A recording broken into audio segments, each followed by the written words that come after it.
हिमाचल प्रदेश राजकीय medical outsource association के कर्मचारी व शिक्षा विभाग के जलवाहक अपनी फरियाद लेकर तपोवन धर्मशाला में विधानसभा सत्र में मुख्यमंत्री से मिलने पहुंचे। कोरोना काल में इन कोरोना वॉरियर ने अपनी जान जोखिम में डालकर सेवाएं दी थी, लेकिन 1.5 साल पहले इन्हें बाहर का रास्ता दिखा दिया गया। अब इनके पास ना तो रोजगार है और ना ही कमाई का कोई अन्य साधन है।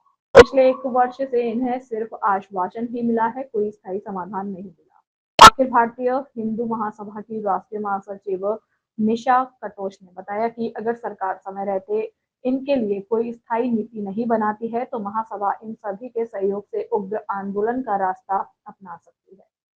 तपोवन धर्मशाला से संवाददाता राजेश कुमार की रिपोर्ट। मुख्यमंत्री के पास सबसे पहले तो मैं मीडिया वालों का धन्यवाद करना चाहूँगी कि समय समय पर वो जो पब्लिक के इश्यूज़ हैं, सामाजिक जो इन लोगों की समस्याएं हैं, वो मुख्यमंत्री महोदय तक, सरकार तक पहुंचाने में हमारी मदद करते हैं। और आज हम फिर से इन कोविड वॉरियर्स, जिनको नाम दिया गया था, हेल्थ डिपार्टमेंट से आउटसोर्स में उनको रखा गया था, अभी तक वो नौकरी से बाहर है। हालाँकि आज जब हम विधानसभा में आए तो कई लोगों ने हमें पूछा कि आप फिर से यही मुद्दा लेकर के क्यों आए हैं, इन्हें तो वापस रख लिया गया है। तो मैं मुख्यमंत्री महोदय तक ये बात आपके माध्यम से पहुंचाना चाहूँगी कि ऐसा कुछ भी नहीं है। अगर रखे होते तो ये लोग दोबारा से यहाँ क्यों आते। आप देख सकते हैं वही पुराने चेहरे हैं जो पिछले साल भी आए थे और अपनी नौकरी की गुहार लिए वो सीएम साहब के पास आए थे। सीएम साहब ने बोला था हालांकि कि इनके लिए स्थायी नीति बनाई जाएगी, लेकिन अभी तक 2 साल का जश्न भी हो गया लेकिन स्थायी नीति नहीं बनी। और जिस कोटे की वो बात कर रहे हैं, मुझे नहीं समझ में आता कि 2 साल भी हो चुके हैं, उस कोटे के विषय में क्यों नहीं सोचा गया है।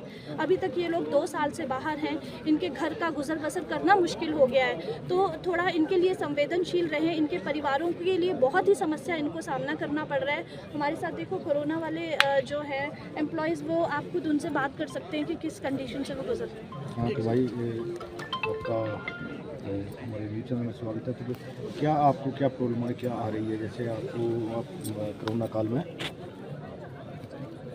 सर जैसे हमें कोरोना काल में रखा गया था तो तब आपको अपॉइंटमेंट लेटर आए, सारा कुछ ज्वाइनिंग हो गई। तब आधे बंदे तो ऐसे छोड़ के भाग गए। इतनी मुश्किल दौर में जब कोई अपने को नहीं पहचान रहा था, तब हमने सरकार का साथ दिया।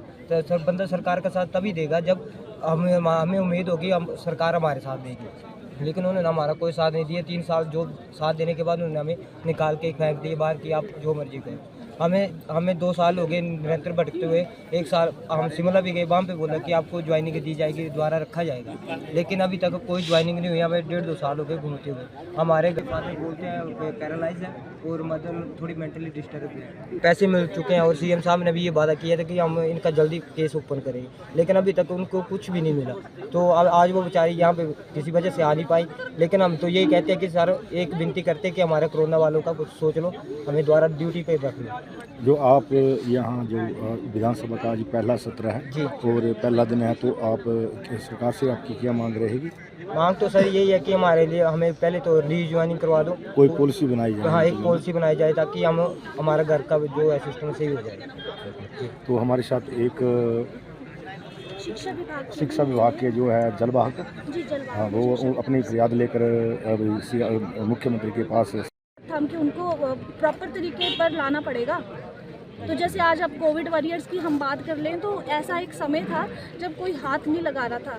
उस समय इन लोगों ने लोगों की सेवा की है। आज उन लोगों को भी दर दर भटकना पड़ रहा है। अब ये जलवाहक है, शिक्षा विभाग से हैं, इनको 12 साल भटकते भटकते हो गए, कोई पूछने वाला नहीं है। तो आज जाकर ये इस दरवाजे पर आए हैं, एक पॉजिटिव होप लेकर आके आए हैं कि कम से कम इस बार कुछ अच्छा फैसला आए।